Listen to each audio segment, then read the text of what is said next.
No, the next segment we wanted to talk about was the Arkansas game and the career day for Taylen Green.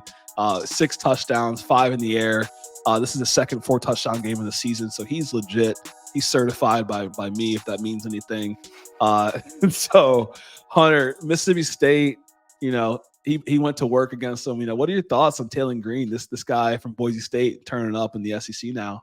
Man, we are we're Woo Pig adjacent over here. We like the Arkansas teams. I'll own that I might have doubted them a little bit last week with Jaquindon Jackson out. I was like, will Taylen Green be able to handle this workload? We knew Braylon Russell was good, and shout out to him, freshman of the week in the SEC. But Taylen Green did his thing. What do you make of it? It's the improvement that Taylen Green's shown over the season. When it started out, he had 5 games. The first 5 games of the season, he was throwing 49%, 4 touchdowns, 4 picks. In the last 3 games, mind you, it's against LSU, Tennessee, and Mississippi State, 3 teams that are good. Mississippi State, one of these is not like the other, but he's throwing over 72%, 6 touchdowns and 2 picks. He's gotten so much better and more comfortable with this team. He's gotten really comfortable, and you talked about those last couple of games completion percentage-wise. I'm looking at it from a yard standpoint. Earlier in our segment, I talked about the amount of passing attempts. Like, they have him chucking the ball throughout the game, in addition to his running abilities. But the last couple of games, ranked LSU, lost 240 yards, ranked A&M 270 yards, win against a ranked Tennessee 266 yards, and then this week 314 yards. I mean, he is going off. And so he's making a significant leap. Like, my notes say that right now, Arkansas has a dog at quarterback. They have someone that you can build upon for this season and next season. He's still pretty young. And there's something that you should be feeling really good about with what he's able to do against inferior opponents and then against good opponents like Tennessee, which we've seen in the weeks past. Yeah. Yeah. And we knew what an improviser he was. When he can get out of the pocket, extend plays, he's done it week in and week out. This game, he showed a lot more comfortability sitting in the pocket and completing passes, which is really dangerous for teams. But on the other side, when you flush him out, I think the biggest step forward from this team is the tight end capabilities that they showed in this game, getting the tight ends involved. We see it with Vanderbilt, and you see it with teams in general. When teams have a mobile quarterback, there's an extra opportunity out there to connect with your tight ends. They're often going to be guarded by a linebacker or a safety who's going to have to make a decision. Do I peel out and go get this quarterback, or do I stick with my guy, my zone here in the middle? He found his tight ends often. They accounted for 4 touchdowns in the game, often wide open. So knowing that he's built that hasn't been here this season for them. So now that this is coming through, he's sitting in the pocket. When he does get out of the pocket, he's finding his guys.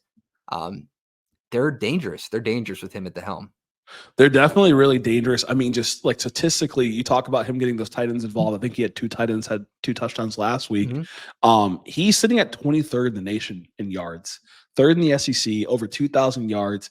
KJ Jefferson, who we are good at Woo Pig Suey Nation. We being the Arkansas fans and myself here on the New SC podcast, but he is absolutely dominating. The area of opportunity, of course, is cleaning up the interceptions. That's kind of been a struggle for a lot of quarterbacks in the SEC. I think he's got about 6 on the year, but just from a yards perspective, and we're not even really touching on what he does on the ground all the way. I mean, he's averaging 9.9 yards a carry. You saw that the one rush he had in the game where he kind of just carved up the field. He's really good at just making slight angles and creating enough separation to kind of, take it down the field all the way. But career day for him. What I make of it, you got to do it at Arkansas. You got a fun schedule coming up with Ole Miss, Texas, and Missouri, and of course Louisiana Tech. Can't forget the Bulldogs that are rustling Louisiana, but you got a schedule where you can make some noise and win some recruits, win some games, and show what you got this season and going into next season. Yeah, I mean, this segment sounds like just high praise for Arkansas all the way through, and I'm going to keep it going with this. But I mean, looking at those 4 games, it's very realistic that if he plays well, they should win 2, could win 3, and don't cut him out to win all 4. Wow. Okay. I'm gonna go on a limb and say it should win 2, could win 3. Yeah, right. The should wins. I'm gonna say Missouri and La Tech could win. Throw Ole Miss in there, but don't count them out against Texas. Yeah, they've been in every game this season besides LSU. So, you're afforded a bad game or 2, but they've been in every single game this year.